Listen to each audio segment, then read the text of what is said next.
bubunutin natin yung maliliit na kabuti. Sabi ni nanay ay inuulam daw to. Ang tawag daw dito ay kabuting ibon. Bakit kaya kabuting ibon? Kaya kabuting ibon yung tawag dito. Ayan. Ayan. Ang dami. Tinanong ko si nanay kung inuulam daw. Inuulam to. Ay sabi niya, oo daw. Hindi ko pa natikman kung ano to. Hindi kaya ito nakakalasong. Try ko. Ang dami niya eh. Oh? Kumpul-kumpul sila. Pero sobrang liliit niya. Ganito lang siya oh. Yan.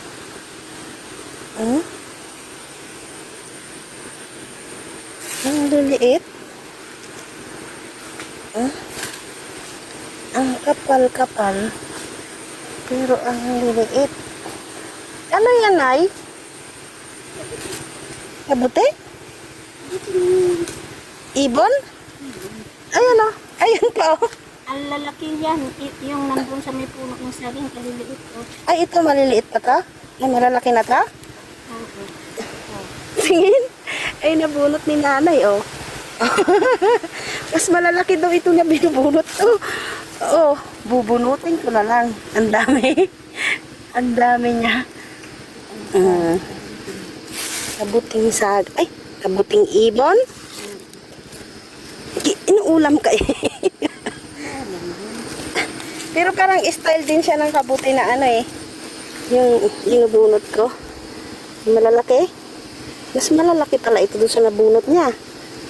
Ibubunutin na namin to. Pwede nang pagtsagaan. Hindi ito nakakahilo, Nay? Ulam nga kami yan. Oh? Boses ng galit. Ayan o, dami na o. Sambalis daw, inuulam daw ito. Pero ngayon lang kasi ako nakakita nito eh. Noon, hindi ko pinapakayaan ko doon. Ba't hindi mo dinisan yan? Sabi, ano yan? Kabuti. Ulam ba yan? Kabuting ibon. Ayan, hindi. Kasambalis pala, alam nila to. Ang liliit nga lang niya. Pero, hindi na, parang nakakaantok ito linisan ha. Ayan o. Sus, ang cute. Kabuting cute. Ayan. Okay.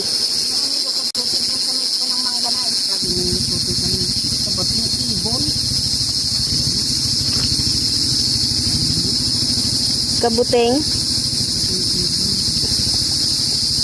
Hindi niya rin ano.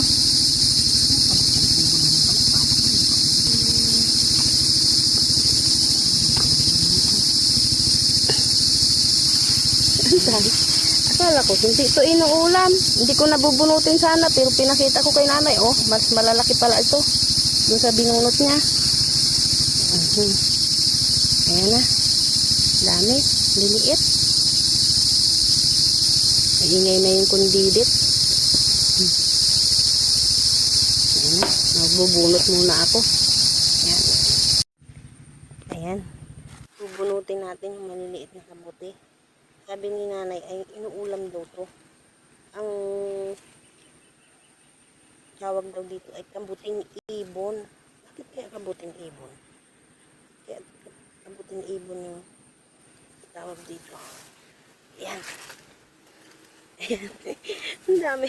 Tinanong ko si nanay kung inuulam daw. Inuulam to. Ay sabi niya, oo daw. Hindi ko pa natikman kung ano to. Hindi kaya ito nakakalasong. Try ko. Ang dami niya eh. Oh? Kumpul-kumpul sila. Pero sobrang liliit niya. Ganito lang siya oh. Yan.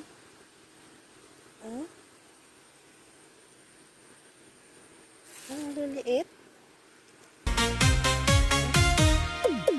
Madaling araw pa lang kami gising na. Sa gitna ng bukid pawis ang puhunan na. Onions at rice farm ang aming kabuhayan. Umaasang balang araw ay may magandang kinabukasan. Habang ang presyo ng bilihin ay pataas, kaming magsasakay hirap na makalutas. Kumakapit sa utang para lang may pantanim. Kahit pagod ang katawan, tuloy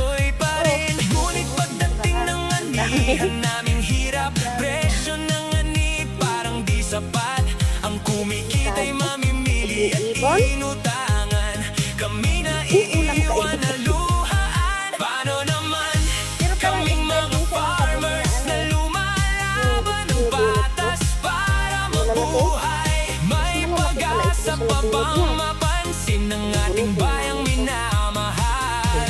Kami ang nagtatanim ng pagkain na nasa bawat hapagkainan. Pero bakit sa bawat tanihan kaming magsasaka ang lugit na sasaktan? Mula pa noong panahon ng pandemic, unti-unting gumuho ang aming daigdig.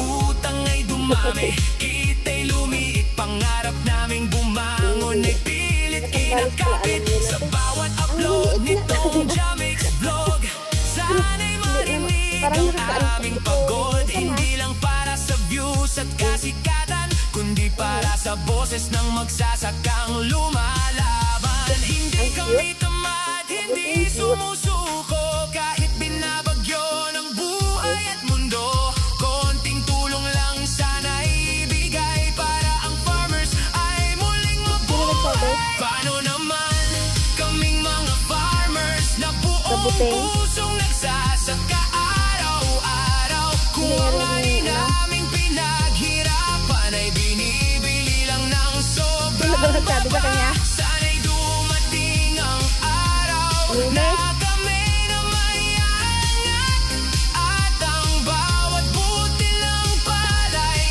ay may halagat. Wala ko, hindi ito inuulam. Hindi ko napupunutin sana, pero pinakita ko kay nanay. Oh, mas Jamix malalaki Vlog! pala ito.